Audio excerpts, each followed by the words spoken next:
Hello everyone, আজি পুনৰ এটা মিনি ব্লগ লৈ মই আহি গলো আপোনালোকৰ মাজত। আজি পুৱাই আহিলে আমাৰ ঘৰত এটা পাৰ্চেল আৰু সকলোৱে মিলি এইটোকে খুলি আছে আৰু এইটো ইমান মৰম লাগে, ইমান কিউট সৰু মৰু। এণ্ড দেন মই ভাত পানী খাই মেলি এটা ৰিলছ বনাবলৈ ৰেডি হ'ব লৈছো। And I am wearing this coord set. কাপোৰযোৰে বাৰু মোক ধুনীয়া লাগিছে নে?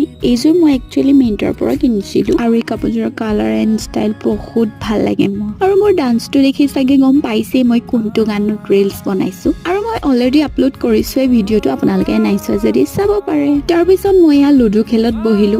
ভাবিছিলো জিকিম বুলি, কিন্তু ইহঁতকেইটাই মোক হৰুৱাই দিলে। তাৰপিছত এই লুডুত হৰাৰ দুখটো পাহৰো বুলি মই আৰু ভন্টি অলপ ওলাই গলো।